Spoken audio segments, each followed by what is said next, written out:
जब यह बातचीत की शुरुआत हो रही थी तभी हमने कल आपको बता दिया था कि यह बातचीत सफल तो नहीं होने वाली।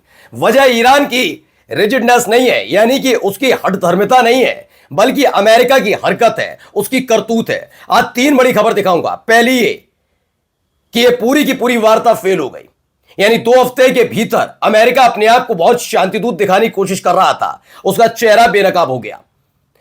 ईरान का प्रतिनिधिमंडल तेहरान पहुंच गया और वॉशिंगटन चले गए जेडी वेंस अपने तमाम प्रतिनिधियों के साथ। अब इन सब के बीच डर है कि अगले 24 घंटे में क्या कुछ बड़ा होने जा रहा है। पहली बड़ी खबर। दूसरा आपको दिखाऊंगा पेच कहां फंसा। कल तक ईरान के खिलाफ पूरी दुनिया को एकजुट करने के लिए अमेरिका प्रोपेगेंडा चला रहा था कि देखिए देखिए ये टोल वसूल रहा है, हमारा अमेरिका का कोई लेना देना नहीं, आप लोग देख लीजिए आपसे टोल वसूलेगा। लेकिन जब बातचीत की मेज पर बैठे तो आप यकीन नहीं मानेंगे, यह अमेरिका उसी टोल में से पैसे की डिमांड कर रहा था कि आप और हम मिलकर, यानी ईरान और अमेरिका मिलकर इस पूरे के पूरे मैनेजमेंट को चलाते हैं स्ट्रेट ऑफ हॉर्मुज में। यानी पैसे का भूखा अमेरिका सारी हदें पार करने के लिए तैयार था। दूसरी बड़ी खबर। तीसरा आपको दिखाऊंगा, जब पाकिस्तान के में बैठकर ईरान और अमेरिका के अधिकारियों की भी बातचीत चल रही थी, ठीक उसी वक्त अमेरिका ने एक हरकत की जिसकी वजह से हालत खराब हो गई। और तो और खबर आज आपको यह भी दिखाने जा रहा हूं कि क्या ईरान के साथ वार्ता फेल होने के बाद अब्बास अरागाची से लेकर संसद के जो स्पीकर है, जिनके नेतृत्व में पहुंचा था ईरान का प्रतिनिधिमंडल, उन्हें मारने की कोशिश की गई। जी हां, बड़ी खबर दिखाऊंगा। नमस्कार, मैं हूं प्राज्वल गौतम और आप देख रहे हैं खबर चौक। सबसे पहले एक बड़ी खबर देखिए, वार्ता फेल हो गई। दावा क्या है? हॉर्मुज के मसले पर फंसा पेच, ईरान ने ज्वाइंट मैनेजमेंट के यूएस प्रपोजल को खारिज किया। स्ट्रेट ऑफ हॉर्मुज और हथियारों की सप्लाई, अब ये दो बड़े काम ईरान के कब्जे में है। अमेरिका के हथियारों को मार गिराना, jet, black hawk helicopter, C-130 refuelling plane और जेट और इनके ड्रोन सब बर्बाद किए। यानी ईरान के अपने हथियारों ने जो ताकत दिखाई उसे पूरी दुनिया ने देखा। अब क्या वो अमेरिका से महंगे हथियार खरीदेंगे या फिर ईरान के सस्ते हथियारों के जरिए खुद को मजबूत बनाएंगे? यानी कि दरवाजा ये खुल गया ईरान के लिए पैसे कमाई का। दूसरा सबसे बड़ा झटका अमेरिका के लिए भी है और ईरान के लिए ताकत। स्ट्रेट ऑफ हॉर्मुज में $20 लाख प्रति शिप के हिसाब से वसूला जाएगा, ऐसे ईरान की संसद में प्रस्ताव पास हुआ। अमेरिका बेचैन है, पूरी दुनिया को बता रहा था कि स्ट्रेट ऑफ हॉर्मुज से अमेरिका को कोई फायदा नहीं है, वहां से शिप ही नहीं जाते। लेकिन दुनिया भर में तब भी थू ट्रंप की हुई, अमेरिका की हुई, नेतन्याहू की हुई, इजराइल की हुई। तो अब क्या कर रहा है? उसी में से पैसा चाहिए। कह रहे हैं कि आओ आओ दोनों मिलकर ज्वाइंट मैनेजमेंट करते हैं, यानी $20 लाख जो तुम वसूलोगे उसमें से $10 लाख मुझे दे देना, हम दोनों मिलकर काम करेंगे। ईरान ने कहा तुम कौन भाई? लात मार दी प्रपोजल को। ये कौन होते हो तुम अपने वहीं जाओ, पश्चिमी में रहते हो ना, पश्चिम में, वहां जाके करो जो करना है। ये मिडिल ईस्ट है, ये बड़ी थूथू हो रही है। इसके बाद भाई साहब तभी खबर निकल कर आई, real worry now is will Israel और Trump target Iranian leaders as soon as they take off from Pakistan, chance of this happening is really high. कहा जा रहा है कि जैसे ये प्लान, मतलब जैसे ये बातचीत खत्म होगी, और बेनतीजा तो निकलनी थी, हमने पहले ही बता दिया था कि भूखा है अमेरिका, तेल का, गैस का, पैसों का, इसका उसे कोई फर्क नहीं पड़ता शांति से नहीं। तो उसके बाद का प्लान भी ये था कि जब ये बातचीत खत्म होगी, बेनतीजा होगी, उसके बाद हमला किया जाएगा। अब्बास अरागाची से लेकर जो ईरान की संसद के स्पीकर है उन पर ऐसा दावा था। आरटी की खबर है, Trump targets Iranian leaders as soon as take off from Pakistan. जैसे वो पाकिस्तान से उड़ान भरेंगे वैसे ही एक बड़ा हमला होगा, ऐसा दावा किया जा रहा था।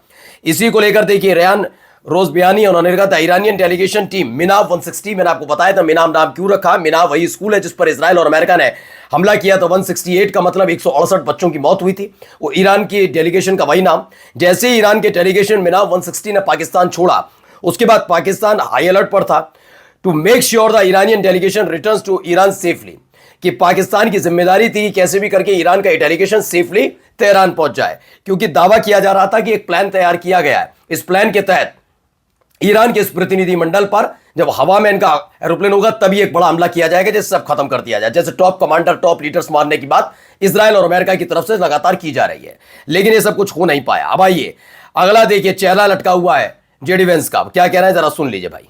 At it now for 21 hours, and we've had a number of substantive discussions with the Iranians. That's the good news.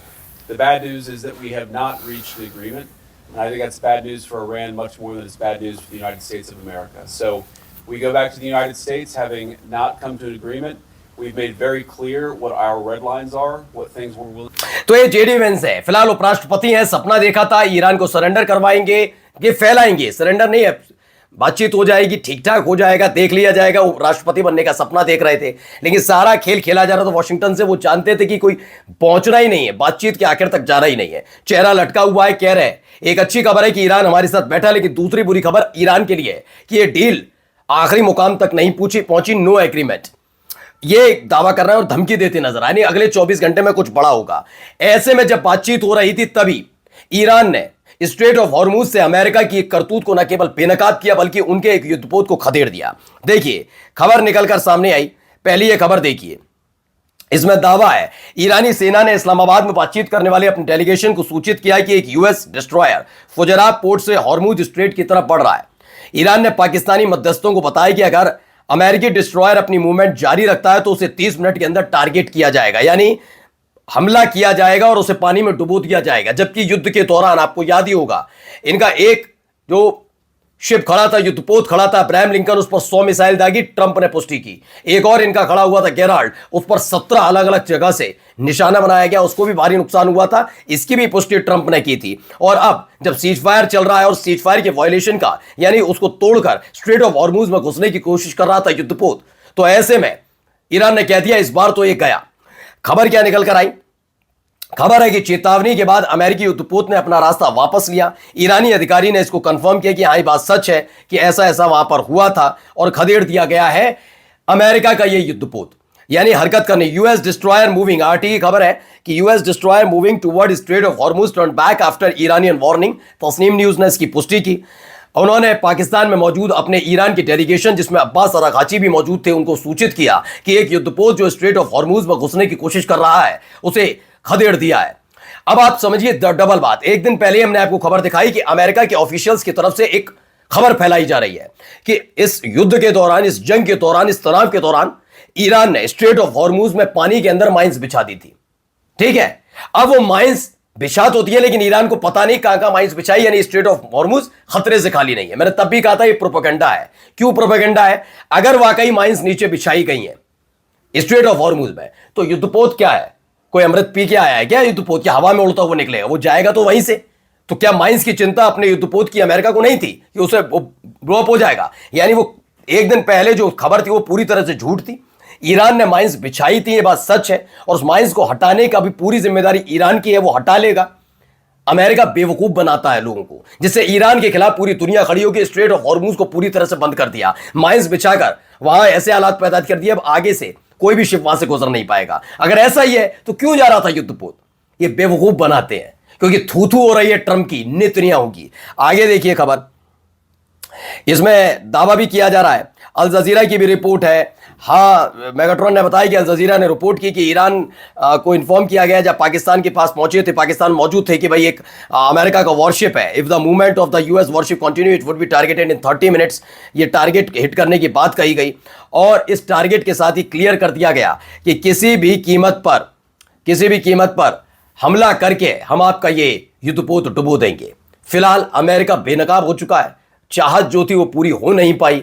अब ये देखना है कि अगले 24 घंटे में क्या बड़ा होने जा रहा है, क्योंकि समंदर में इस बार लड़ाई लड़ी जा सकती है, ये भी क्लियर है। और इस बार पहला हमला कौन करेगा? क्या पहले की तरह इजराइल और अमेरिका ईरान पर ताकेंगे मिसाइल, या फिर ईरान लगातार लेबनान पर हो रहे हमलों के बीच इजराइल पर मिसाइल दागेगा? शुरुआत तो होनी है जंग की, कहां से होगी, जैसे होगी बताएंगे। नमस्कार। New public inter college Lucknow, admission open.